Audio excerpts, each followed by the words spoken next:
নমস্কার, জিজ্ঞাসাতে আপনাদের সকলকে স্বাগত। মন সংক্রান্ত যে কোনো বিষয় আমাদেরকে যোগাযোগ করুন, ডেসক্রিপশন বক্সে আমাদের নাম্বার দেওয়া রইল। রিসেন্টলি হিমালয় থেকে ঘুরে এসেছি। হিমালয়ের কৃপায় অনেক হিডেন উইজডমও নিয়ে এসেছি। আজকে তারই একটা ছোট্ট গল্প বলবো।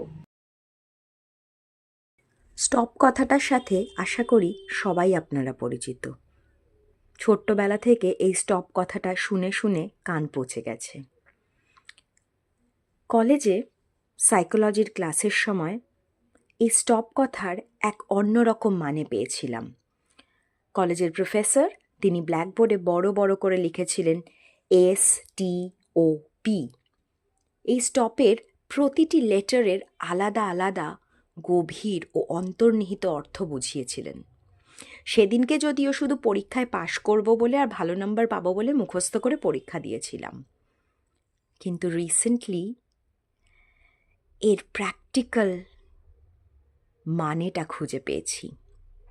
বইয়ের পাতা থেকে বা ব্ল্যাকবোর্ড থেকে সেই স্টপ আজকে জীবনে এবং মননে এবং চিন্তনে এবং ভাবনায় এবং অ্যাকশনে অবতীর্ণ হয়েছে। তারই গল্প বলি কি করে। রিসেন্টলি হিমালয়তে যাওয়ার এক সুযোগ পেয়েছিলাম। অসাধারণ দিন কাটিয়েছি। হিমালয়ের কোলে বসে অনুভব করতে পেরেছি নিজেকে। এই সৌভাগ্য সবার হয় না, খুবই লাকি, তার জন্য গ্রেটফুলও। তো সেই হিমালয়ে বেশ কিছুটা সময় কাটানোর সুবাদে সেখানকার গ্রামেও খানিকটা দিন কাটাতে পেরেছিলাম।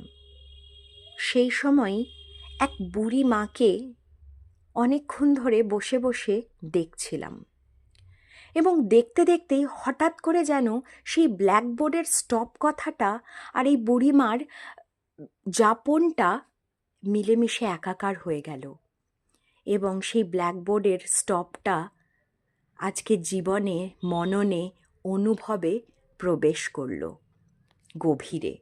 হিমালয়ে গেলে মনে হয় এরকম কিছু হিডেন উইজডম পাওয়া যায়।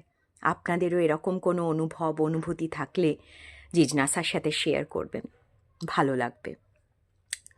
ফিরে আসি।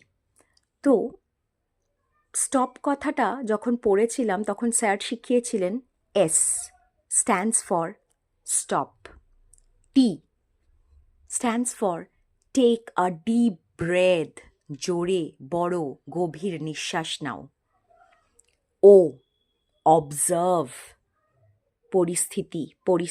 পরিবেশকে অবজার্ভ করো।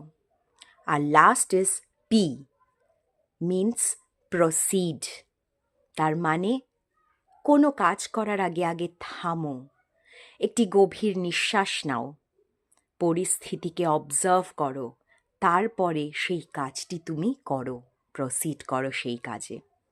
তখন তো শুধু মুখস্থ করেছিলাম, কিন্তু এই বুড়ি মা শেখালেন যে জীবনে এই থামাটা কত প্রয়োজন, এই স্টপটা কত প্রয়োজন। এই থামাটা থাকলে সমস্ত কিছু সুন্দর হয়। সবসময় যে জেতা হয়ে যায়, সবসময় যে সবটা ভালো হয় তা নয়, খারাপও হয়, ভালো হয়, কিন্তু যাই হোক না কেন তার থেকে লার্নিং আসে, তার থেকে শিক্ষা আসে, অনুভূতি আসে এবং আর এক স্টেপ আমরা আমাদের অন্তরের দিকে এগিয়ে যাই। তার সাথে সাথে আমরা আমাদের পারপাসের দিকেও এগোতে পারি। তো এই স্টপটাকে যদি জীবনে কাজে লাগাতে পারি, কোনো ইন্টারভিউর সময়, কোনো পরিস্থিতি যেখানে আমাদের হয়তো বড় ডিসিশন নিতে হবে বা খুব টেনশন হচ্ছে, কোনো একটা কাজ করতে হবে, পারবো কি পারবো না, আমরা তো সবসময় এই টেনশনে ভুগতে থাকি। তো সেই সময় এই টেকনিকটাকে ইউজ করা গেলে পরিস্থিতিটা বেটার হয়। আমি নিজের জীবনে ব্যবহার করে দেখলাম হয়। আপনারাও একটু চেষ্টা করে দেখুন না এবং জানান আমাদেরকে আপনারা কোন দিকে এগোচ্ছেন। এই স্টপের আক্ষরিক অর্থ হিমালয়তে গিয়ে অনুভব করলাম হিমালয়ের এই বুড়িমার কাছে।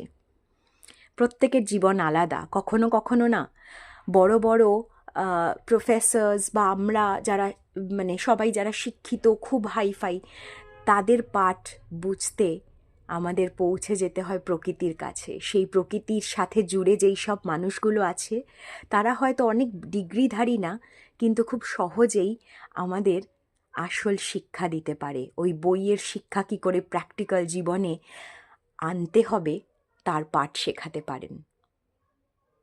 নমস্কার, জিজ্ঞাসা করুন, আমরাও করছি, আর এই স্টপটা প্র্যাকটিস করুন, আমরাও করছি। ধন্যবাদ।